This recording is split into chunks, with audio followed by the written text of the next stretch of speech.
Hi,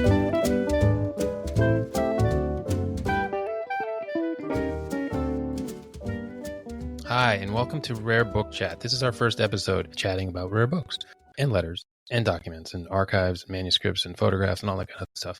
I'm Jeremy O'Connor, and my co-host is here, and his name is Michael DiRuggiero. And what do we do, Michael? We talk about, actually, you know what? It's more than just talking about rare books and manuscripts. We talk about things that interest us. And most often, it's a rare book or manuscript that gets us thinking and talking. That's right. We've been doing this for 25 years, so we thought, let's give it a whirl with a microphone. I know, my goodness, we talk almost every day about something in the rare book world. And the thing is, I think there's a whole world of people out there chatting about rare books. It's just all behind the scenes, Definitely. Right? People are always talking about rare books. This is a lovely copy, or this one's for the trash. But it's more than that. It's talking about ideas, what the books are. Ideas, that's right. Special copies, not special copies, a dog's breakfast. Special thoughts. Sometimes my favorite things to talk about are things that are way below the radar that I find interesting. I mean, think about it. We probably see, I don't know how many thousands of rare book listings a week. Mm-hmm. Some of them are interesting. Right, a lot of them are interesting. Maybe even most are interesting. Yeah. Okay. What kind of episode is this, Michael? Is this a real episode? Is this like a pretend episode? Are we practicing? Are we kidding around? What's going on here? I just think it's an overview. Give you a little taste of what some of the things we talk about. And, we could talk about anything because books contain everything. I know. And the beauty of that is that brings me back to being, in college and hanging around used bookshops and just exploring, going from one thing to the next, and spend a whole afternoon just, picking up random volumes and no logic, no rhyme or reason, just bounce around. Yeah, you get lost in time and lost in ideas. That's how so many of us found our love of books. Yeah.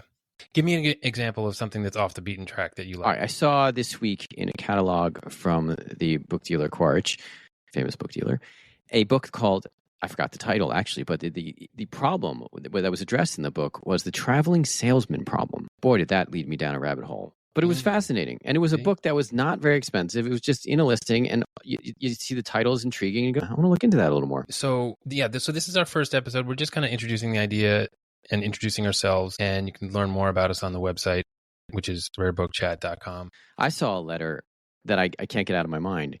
It was written by Friedrich Nietzsche, to Richard Wagner. And it's in response to Wagner asking Nietzsche to buy him some, ready? Silk undies. Undies? Yeah.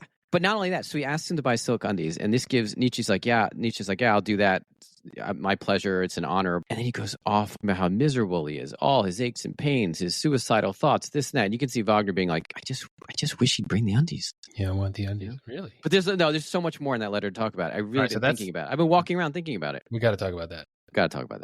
You know what I'm really keen on is the printing of the Constitution that was going to be sold tomorrow. We're recording this on Friday, September 27th.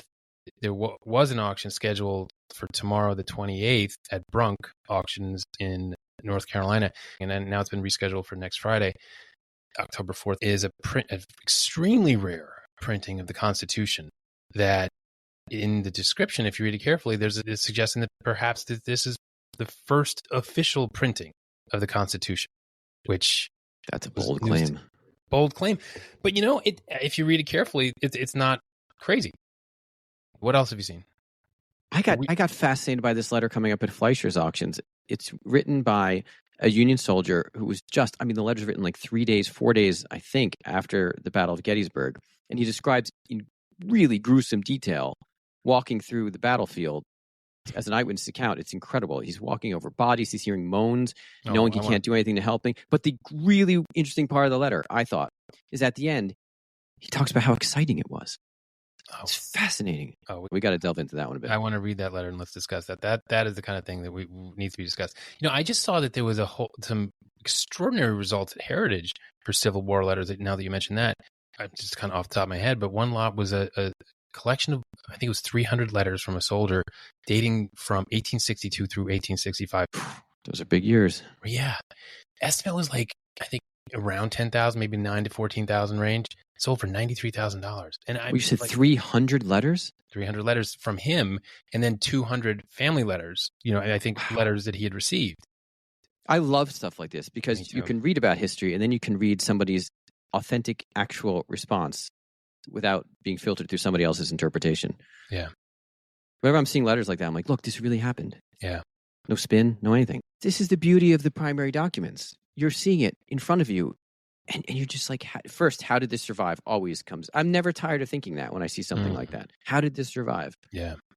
You know what else is extremely exciting is tomorrow there's an auction at RR Auctions, and there's the JFK footage. There's the footage from the JFK assassination. And I was just watching the video a short while ago, and I mean, it's just I thought it's never been seen before. You were the premiere. No, it had new stuff, but they've got it on YouTube and whatever. This incredibly heartbreaking detail of a Secret Service agent riding, I mean, next to Jackie Kennedy and with the president in this agent's description having had his head blown off. And in the video, the agent looks at the following car and gives a thumbs down. Just that detail is so, I don't know, disturbing and terrible and awful. And, it just brings you to the immediacy of that moment, which is kind of what books and manuscripts and photographs do, is they return us. It's kind of a time machine effect. But you know what? We've just hit some heavy topics here, but I don't want to be all depressing. No, I don't. You know how to talk about some fun things too, right? Well, we were talking about undies. That's kind of funny. We were talking about undies. And I have a little Marcel Duchamp anecdote that I'd like to share when the time comes, because I always like a good Duchamp anecdote. What else is out there? Every day there's something interesting. I mean, there's just funny. We talk about it, and then the next day there's another train coming. There's more. There's more. Always more. Another thing at the RR auction is the Neville Chamberlain letter. Again, it brings you to this moment, this pivotal moment, May 10, 1940, the day that Churchill becomes prime minister. The letter at RR is Neville Chamberlain writing that morning to a member of the press, basically that he's not going to step down. I think the way they described it is he rebuffing the idea of stepping aside. And then later that day, sure enough, Chamberlain steps down, Churchill becomes prime minister. So you're saying the same day he's proven wrong? Same day he's proven wrong, yeah. How about all that office furniture that Christie sold a couple of weeks back at the Paul Allen sale? Those gigantic computers. I mean, and it did actually include office furniture. There were chairs included in some of those lots. Those remarkable computers. They had mainframes. They had mini computers. One of them made $1 million. Yeah, what are you going to do with that? Isn't that one of the ones that would take up a whole room? Yeah, what do you do with that? I mean, like you get a warehouse. Who's the buyer for that? I have no idea. Corporate buyer. Corporate buyer. You put it in the lobby? Yeah, you put it in a lobby, make an exhibit. All right, that's it. Thanks for listening. If you enjoyed this episode, hit subscribe.